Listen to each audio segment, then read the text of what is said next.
Hello, champions of parenthood. Welcome back to Parent Like an Athlete. We're here to guide you along the path to becoming truly awesome parents. This week, we delve into a gripping tale of a parent navigating through their worst nightmare. Then we tackle the juggling act of maintaining an active lifestyle while raising a newborn.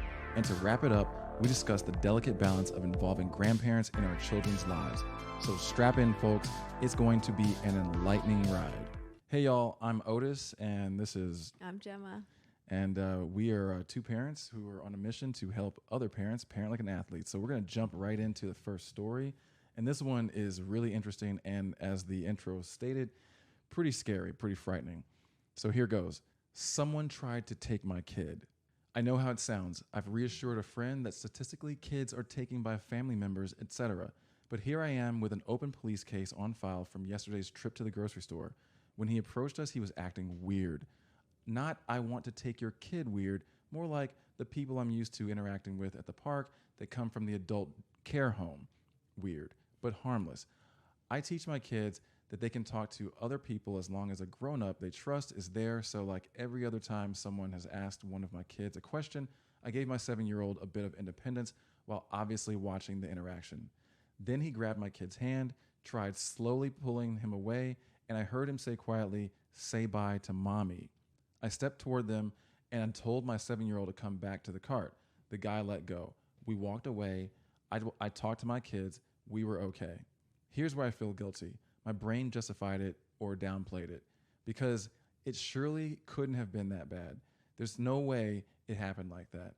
I didn't talk to the store until 45 minutes later because my brain was like, okay, let's not think about that anymore. We need to get groceries. Groceries are good and normal, and that didn't happen. So by the time I talked to the store and told them what happened, he was gone. After we got home, and I got the food put away, I called the police. I told them what happened, and the deputy I spoke with said it was probably someone who was known to them, and if it was, she would talk to his caretakers to let them know he needed to not be out without a caretaker anymore. Cool. She'll call me back after looking at the tapes with the store security guy. She called me back almost 3 hours later because it wasn't who she originally thought it was. There's enough video evidence of my kid trying to pull his hand out of this guy's hand. And I guess part of the hand holding part I couldn't see because the cart or my kid's body was blocking it. They can hit this guy with attempted kidnapping charges if they find him. This week sucked before Friday. My youngest kid fell on Monday and cracked her front tooth up to the root and had to get it removed under anesthesia on Tuesday. And now it sucks worse. Last night when I laid down to sleep, my brain wouldn't stop going in circles, so I took a Unisom to fall asleep. I don't want to forbid my kids from interacting with other people in public even now. We have had so many wonderful interactions with people we didn't know in stores, and I value the general public in teaching my kids how to act in public and how to act around people who are different from our family. I think I will posture myself more assertively and be a bit more aggressive when someone is interacting with my kids. I tend to watch, but not overly stare at them, if that makes sense, so my kids feel like they have some autonomy in the interaction. But I don't want them to grow up thinking the world is out to get them, you know? Hug your kids, keep a close eye on them in stores, and F this a-hole who ruined an already awful week for my family.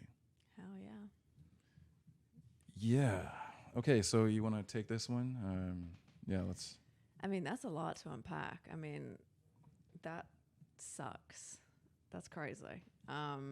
Where to start? Okay, I think that it's interesting her reaction and how she feels like she was not assertive enough in the moment, and it's almost like she's having like a post-traumatic stress reaction afterwards, where she's actually processing it and thinking like this could have been a lot worse than it was. And I think a lot of women would probably have maybe a similar reaction because I think on the whole, women are taught to not be aggressive, you know? And I think that, you know, when it comes to your kids and when you become a parent, that does need to change, but it's like a shift that isn't necessarily always that easy, you know? And maybe it takes something like this to actually to generate that shift in behavior. Because I think like when I listen to this story and I put myself in that situation, I'm thinking, okay, what would I do? Like, you know, I would, if anybody tried to grab my kid's hand, I would I feel like I would immediately like be there pulling him back like straight away Right. and been like, get your hands off my kid. I like to think that's what I would do. I mean, I guess you never know what you would do in the moment. I also feel like, you know, I mean, one thing that for me, like, you know, if I'm ever going to be, you know, being attacked or anything like that, like use your voice. It's like you scream. Like I feel like there's an opportunity to scream for help, just scream, make noise, like bring people to you, like alert people of the situation, because there's obviously people around you in the middle of a grocery store. Right. Nobody is too far away. Because I think the issue here, and I think probably what she's struggling with, is there was this huge delay in getting help and like a raising awareness to the situation. There was like a 45-minute delay where she just carried on with her grocery shopping, and obviously she's in shock. But it's like this man could be doing God knows what in those 45 minutes, right? Right. So I think you have a responsibility to like raise the alarm ASAP, and you know, to protect your kids, but also to like protect everyone else, right? There's like a creep on the loose in the grocery store. I feel like I would have personally wanted to like get violent towards this man, which is not the answer, but like this is crazy. You said violence is not the answer? I mean, generally I don't speaking, maybe in this situation it is the answer. I don't know. Maybe there's a can of Like- ragu, like a bottle of ragu you can just pop on his head. Yeah, No. there's lots of weapons that you could grab in the grocery store for sure. Yeah. Yeah, I feel like if anybody like did anything like that to our son, I would just want to like, I would not be responsible for my actions. Especially the bit where he whispered, "Say bye to your mom." Like that's hella creepy. And if you hear somebody say that, I feel like that gives you can do whatever you want to do if somebody says that. Like that's like kind of like shit. I mean, that's Yeah. I think you know, as far as this woman feeling, you know, crummy about not really being prepared, or maybe she's, you know, maybe she set her kid up for this type of negative interaction or whatever. I mean, you know, I don't know. I mean, to me, you know, I'm constantly rehearsing in my mind like what I'm gonna do in the instance of like someone doing something stupid. I think it's just good to be prepared. Like what would happen? What would I do if someone grabbed me, or someone pulled a gun on me, or like pulled a knife on me? Like I'm constantly thinking about these things, not in a fearful way, but just in a way of like, hey, I want to be prepared because weird things happen. It's true that, you know, it's, you know, the people who kidnap kids are typically people you know, and all that stuff. But like the thing is, it's also true that sometimes people who don't know your kid or you kidnap kids, and it might be a small percentage, but that's kind of like saying, well, you know, only a certain percentage of people like die in car accidents, so I'm gonna roll around without my seatbelt on. No, you know, or like only, you know, people who like, I mean, there's just all these statistics, and then there's outliers, and the last thing you want is your kid to be the outlier that's part of the you know, the subset of statistics that you know, people look at and say, well, you know, we're not going to be too worried about that. Stranger danger is obviously what we were taught when I was a kid, and there's a lot of commentary out there about, you know, the wisdom of that and how it's led to, or maybe it's not so wise, I guess is what I'm trying to say, and how it's led to kids just not really playing outside as much anymore, kids having less autonomy. But your kid can have autonomy while you're actually looking at them. Your kid can have autonomy while you're protecting them. In fact, like that's totally okay. It's not like, oh, I'm hovering just because I'm looking at my kid when he or she is talking to a stranger. That's just doing your job. So there's a lot of like virtue signaling involved with the whole, you know, I don't want my kid to like be afraid. You can say, hey, you don't need to be afraid of anyone. Like I'm not afraid of anybody. Like you know, I was taught, you know, my dad was a preacher, fear no man, you know, I fear no man, no woman, but I'm also going to be aware, and I'm also going to just, you know, pay attention to weird stuff. And that's okay to say, hey, there's some people out here who do seek to do harm, and it's not for you to be afraid. It's just for you to be aware and if something's off, then you say something. And so, yeah, I think fortunately it happened in a store, but I mean this is like this stuff happens a lot, and the scary part is like these people are kidnapping kids to like sell them into slavery, and it's gross and weird and creepy, and there's a lot of like real damaged people in the world. So I hate to start this episode off with like something creepy like this, but I think that this is just a great story about really just being aware. Like I don't want to say you're not safe anywhere, because like safety, it's like, what does that even mean? Like I don't know, but you got to be aware. Your kids need to be aware. Your kids need to know when it's time to yell out loud, when it's time to run. I mean, somebody grabbing your hand, that's out of control. Yeah, and I think like, teaching your kids, like how to defend themselves, like whether that's like screaming and yelling and, knowing what's right or wrong, or whether that's like, taking another step and sending them to, self-defense classes, martial art classes, not just for the purpose of, instilling fear into them, but also, I mean, that has so many other benefits too, right? Yeah. So I think that's something that could be really beneficial for a lot of kids in general. Also from a confidence standpoint, like, having the self-confidence to, because I think sometimes, kids are probably like fearful of like getting into trouble if they like speak up or shout or make a scene. But, doing something like that can give them the confidence and help them know the difference between right and wrong. Yeah. Yeah. What you said about the martial arts, I mean, that's pretty key. Just, one of the first things I feel like I learned in a mixed martial arts class, it was kind of like self-defense / mixed martial arts. But this move when someone grabs your wrist, how to like break their grip. I actually had to use that on an ex-girlfriend once. She was manhandling me. Okay. My ex-girlfriend was manhandling me. She grabbed my wrist. Like I was trying to like leave because she was harassing me. It was not a good night.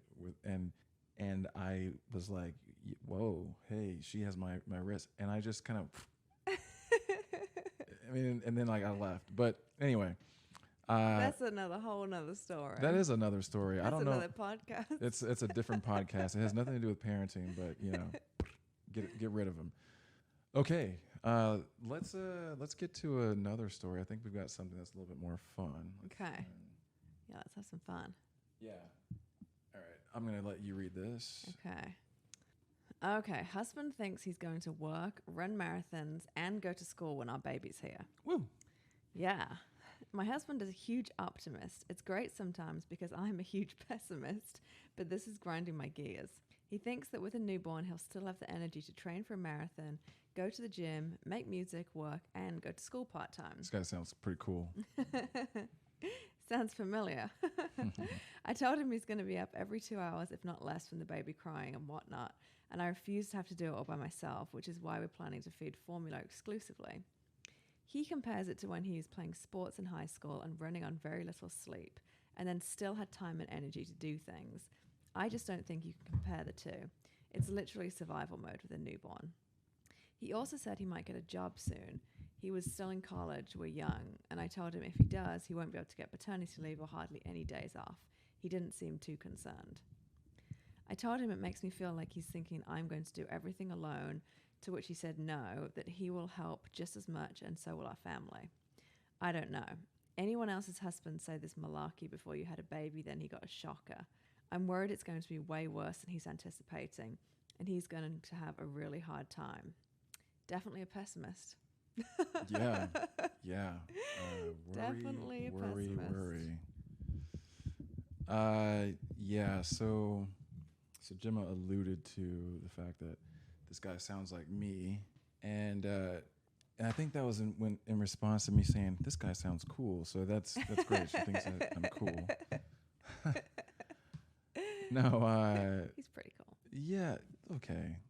So this is something we talk about a lot. We talk about this a lot. In the lead up to having a baby, we had so many people telling us about how our life was just going to like just be hell. Prepare for no sleep. Prepare for, you know, problems breastfeeding. Prepare for A horrible birth and all kinds of tearing complications. and like all kinds of issues, postpartum disorder. Like prepare for it all, right? Yeah. Yeah. And Your life's going to suck. and the thing is, you know, there are obviously things that can go wrong, but you know, in true parent like an athlete fashion, the way I look at it is, well, from an athlete perspective, if there's one person out there who's done it really well, who's had a fantastic experience where things just went perfect, then there can be two. Yeah. All I need is one example, and on top of that, even if there isn't an example, you know, I can be the first. Yeah. You know, what was it like the 6 minute mile, or I don't know if it was a 6 minute or the 4 minute. Yeah. Something. One yeah. of those where like no one had done it, and then like once one person did it, it's like, oh wait, now everyone's doing it. Yeah. I think it's the same way with parenting.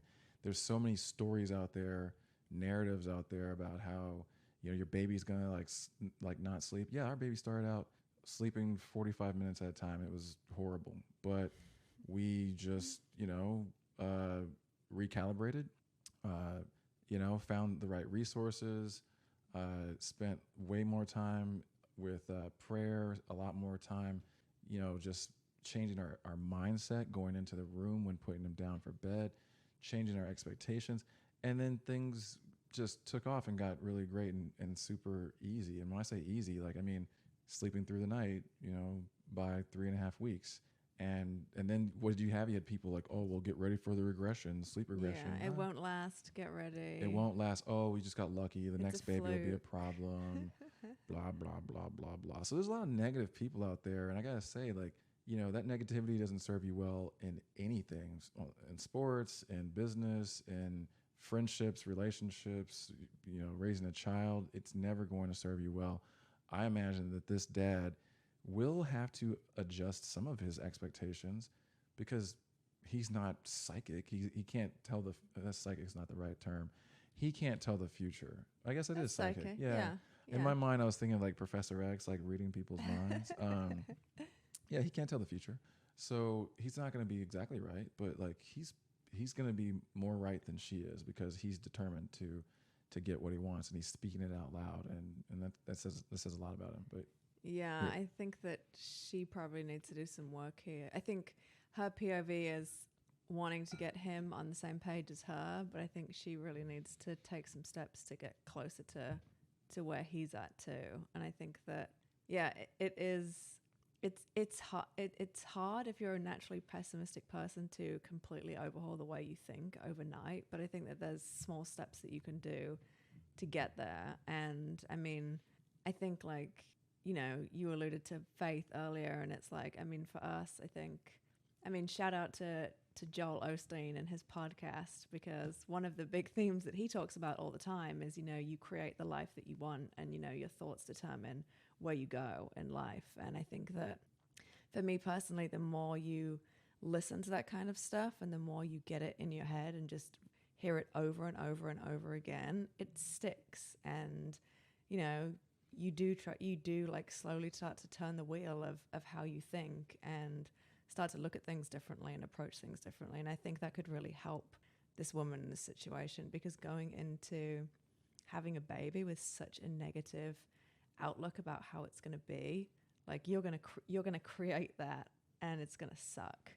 And, you know, your husband can be saying all of this great stuff, but I think you need to try and meet him a little bit more where he is, because, you know, he might have some expectations that are unrealistic, but I think overall having that attitude of like, you know, it's not going to be that bad. We can get through it. You know, we can plan, we can pray if that's your thing. I think that will actually really help you. yeah, yeah, and I think this is a pro tip. We're getting a pro tip in here. I feel like we need a little We need a graphic. a jingle. We need a graphic and sound effects for pro tip. Da-da-da-da-da. So, you know, if you're already married and you already, you know, you got a kid already, you obviously can't solve for this problem. I mean, outside of blowing up your relationship, which I don't suggest you do. That's not what we're advocating for here on Parent Like an Athlete. But if you are a person who believes that you're going to have kids someday and you're out there looking for the right person, and maybe you're like, well, I'm not really interested in like getting married and having a kid right now, I want you to consider this advice. So this is now shifting into a little bit of a relationship podcast, I guess. But like parenting is also relationships. It's all connected, right? Yeah. I'm talking about the first date, second date, like you need to be figuring out from the very beginning, is this a person who is going to have an open mind about your wild ideas of just success? Forget about like pessimist, optimist. I feel like that's just way too generalized. There are like even optimists have negative thoughts and pessimists have positive thoughts. I don't know that anyone's just purely one or the other, but I think what's most important is understanding, is this person going to be someone who is poo-pooing your fantastical dreams of like what is possible, because that is the source of creativity. That's the power behind like all the good things that can happen in your life. And if there's a person who's attached to you, whether it's just a friend or your girlfriend or your spouse, and God forbid you're like baby, like the person who you have a child with, like that person can drag you down. And so if you're already with someone like that, then there's opportunities that you can work on that. But if you're not with anyone, just avoid those people. And there's good ways of asking the questions. Just tell them about your dreams, hopes, and plans. I'll tell you what I told Gemma and a bunch of other women a bunch of other women who it didn't work out with before. So many were not interested in me. I said something about how I had a dream where I had 6 kids, and like there were 3 boys, 3 girls, but in this dream we were all adults. Well, they were adults. I mean, I'm an adult obviously because I had kids. and this is before, and this was actually before I met Gemma. But I'm at one end of this long table, and this beautiful blonde woman is at the other end of this long table, and then the kids are on opposite sides, 3 on one side, 3 on the other side, and we're in this like opulent home. It feels like maybe it's in Colorado somewhere, like Aspen. These huge windows. You look outside, it's like we're on the mountains. It's snow, beautiful trees. Like, I mean, we're living the life.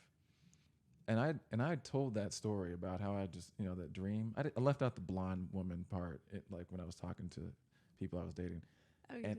What if they weren't blonde? Yeah, I left that part out. I mean, because she could have been bleached. I don't know. It might have been she could have dyed her hair blonde. I don't know.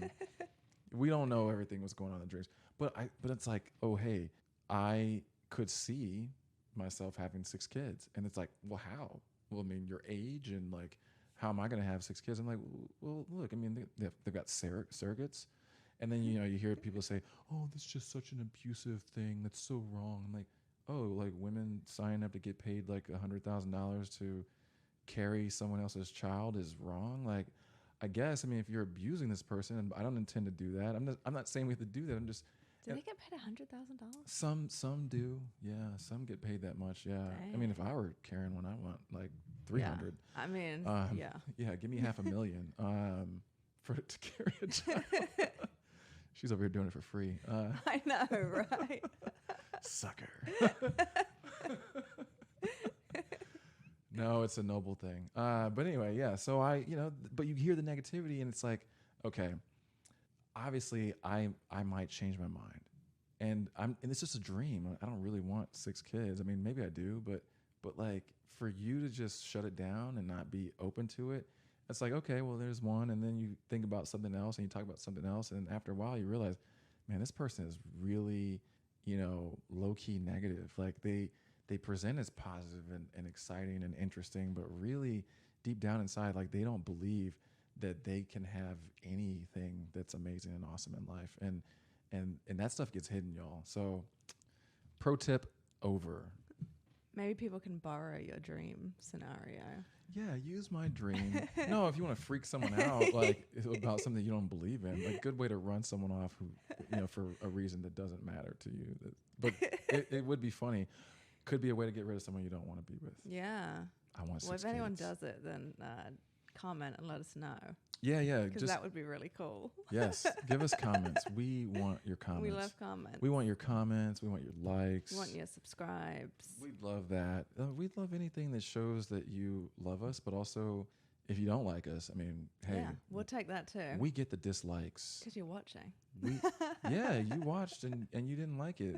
We learned something, right? If we get like more dislikes than likes, then we need to change some things. And if we get a handful of dislikes, then you're just wrong and everyone else is right. No.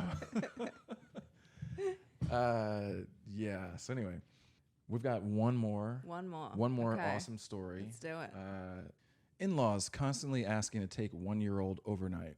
Am I the only parent out there that has zero interest in raising and having their babies away from them overnight?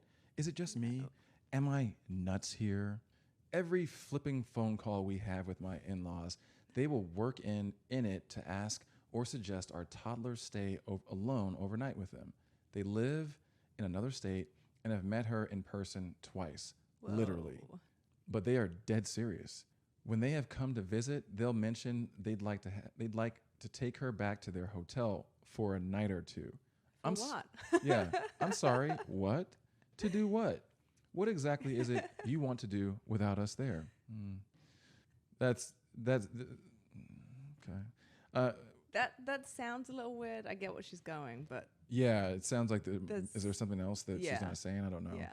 We shared, she might just be paranoid or whatever. But anyway, we'll get to that. We shared we had repeated pregnancy losses and we're starting IVF. And the only comment my mother-in-law made was, well, the 1-year-old could fly out to stay with them a few weeks while we sought treatment. WTF. We had just been through horrible, devastating losses, 5. Why on earth would I want to be separated from my only living child? They also don't know her at all. It would be it'd be different if they lived down the block and saw her regularly, but she has no idea who they are. We show pictures and talk on the phone, but she's 1. My mom visits every 3 months or so, and it's a whole thing to reintroduce her every time because she gets stranger danger the first bit they're here. Is everyone else just sending their kids for sleepovers at this age? No one has ever put my kid to bed besides me or my husband. If we have a sitter, it's usually after she's in bed, so we can still do bedtime routine. I waited my whole damn life to have this baby. I'm in no hurry to be separated from her. I've got my whole life for that. And frankly, the 38 years before I had her was plenty of alone time. My in-laws are also terrible with my mother-in-law. Wait, my ILs? Oh, okay, yeah. My in-laws are also terrible with her. My mother-in-law is likely on the spectrum and doesn't have any idea how to interact with babies. And my father-in-law is a narcissist who has called my baby a drama queen for crying when she was tired. They wouldn't be on my babysitter list even if they were local. Anyone else feel similarly? Wow. Well, I think she's 100% right. Like, this is weird. Like, yeah, like just because you are my parent or my husband's parent does not give you any kind of right to have our kid, especially when you don't know the kid. It's like, I mean, yeah, it's weird. It's really weird. Like, there's no way. I mean, you're essentially handing your child off to a stranger, to them, not to you, obviously. But like, hell no. I'm not doing that. That's weird. And it's weird that there keeps being this like constant insistence for it to happen, even though she's already said no. Yeah, no, I look, I'm not ready to say she's 100% right because she sounds a little paranoid a bit.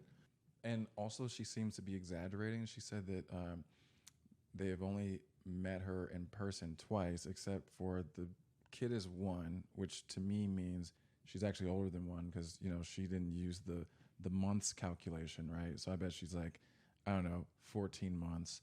And she says her mom, the mother-in-law comes to visit every 3 months. No.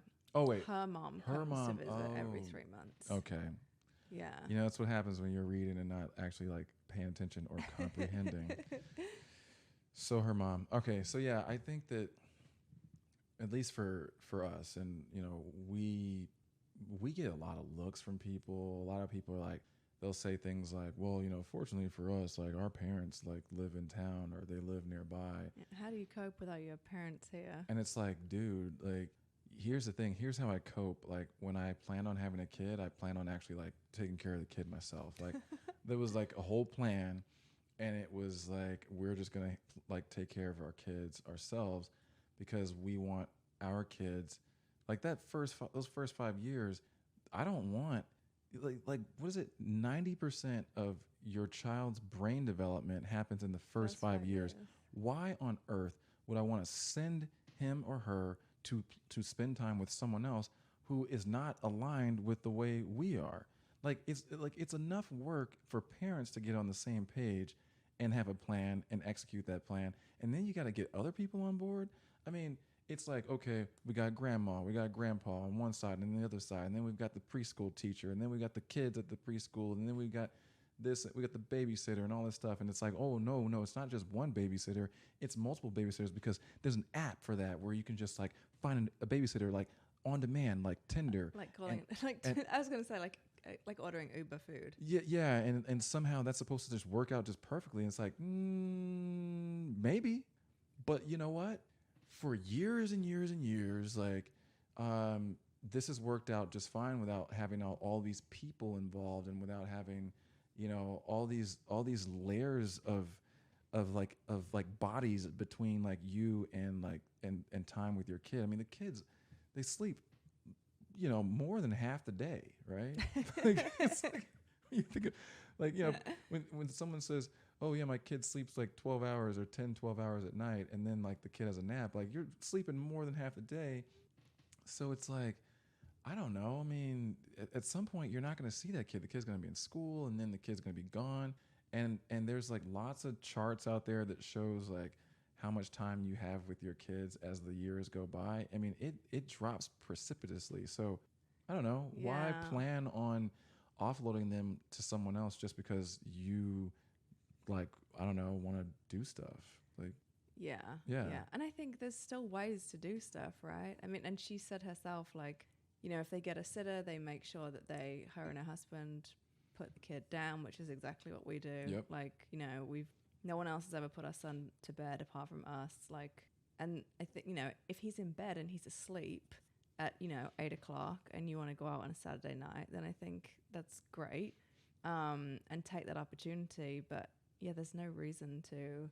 I mean, also, like, it's weird with the whole out of state thing. Like, how does the mother-in-law think that's going to work? Like, they're all going to travel out of state, leave the baby, travel back, and then like just go back and get her like in a couple of weeks. It's like, it's weird. well, I mean, I don't want to say, I don't know. I don't want to say weird, because I know a lot of people do this. So it's just something that I am not interested in. I think it's just, it's someone else's. But if they don't have, like, the baby doesn't know her, it seems like they don't have the relationship. I mean, I'm sure there's lots of people that are much closer to their families than this situation. And in that situation, it's probably perfectly normal to leave the baby. But in this situation where she doesn't even really, she doesn't seem to have that closer relationship or really care to. Well, I think that even when people leave their kids with in-laws or parents for extended periods of time early on to go on trips or whatever, I think it's pretty reasonable to say that even those kids don't know the grandparents that well, because I mean, they're one, you know, unless the grandparent lives with you, right, or lives next door and they come over every day. So really, it's just you know, it's a kind of thing where we're going to take advantage of free childcare, and it's really not really a concern about. Most people aren't really thinking about, well, they don't really know grandparents very well. They're just thinking, well, they'll get to know them this way.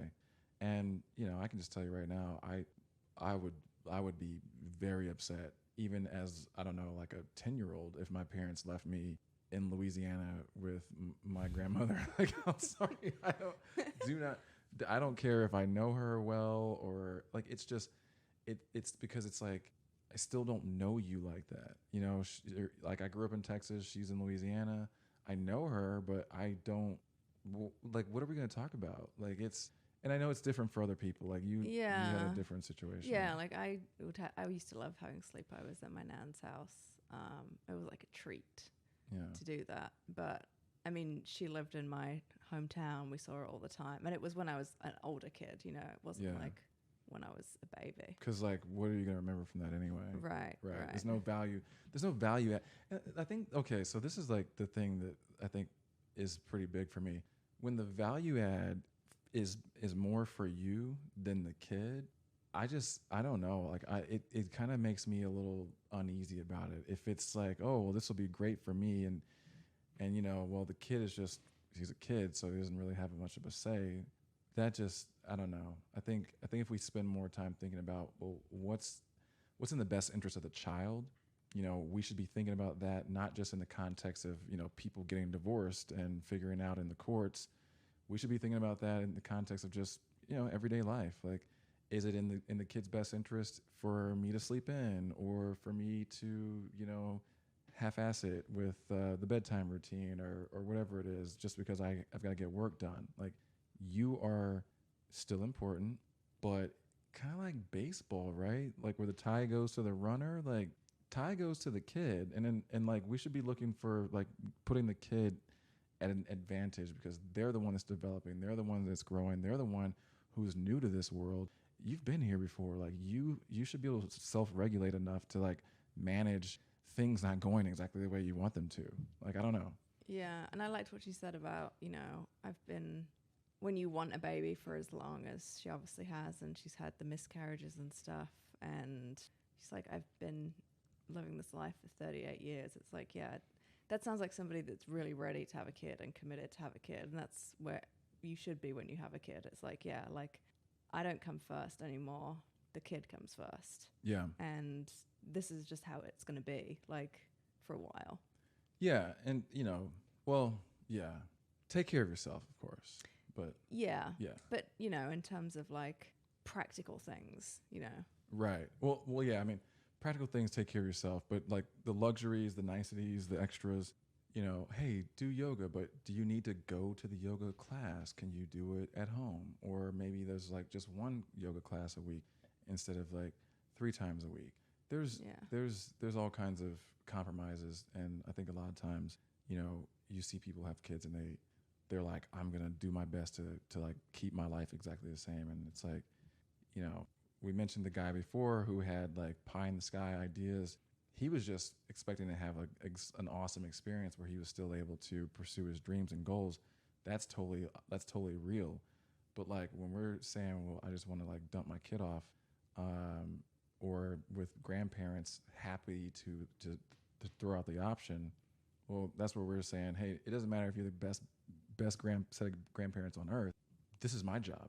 Like I'm gonna take this job. Those first 5 years, 90% of the brain development, I want that. That's what I want. You know, you can spend time with them after I've helped to mostly form them. Anyway. Yeah. Okay, so those were our stories. Hope you guys enjoyed. If you stuck around, man, great job. Comment. We appreciate it. We love you. Yeah. Let us know how you feel about this new setup. We've got We're not kitchen. 2 cameras. We're not next to each other on camera, but we are next to each other. Like, you know, look, she's right there. So, I don't know. Let me know. Yeah. Curious. We like feedback. Yeah. See you next time, y'all. Thanks. Bye.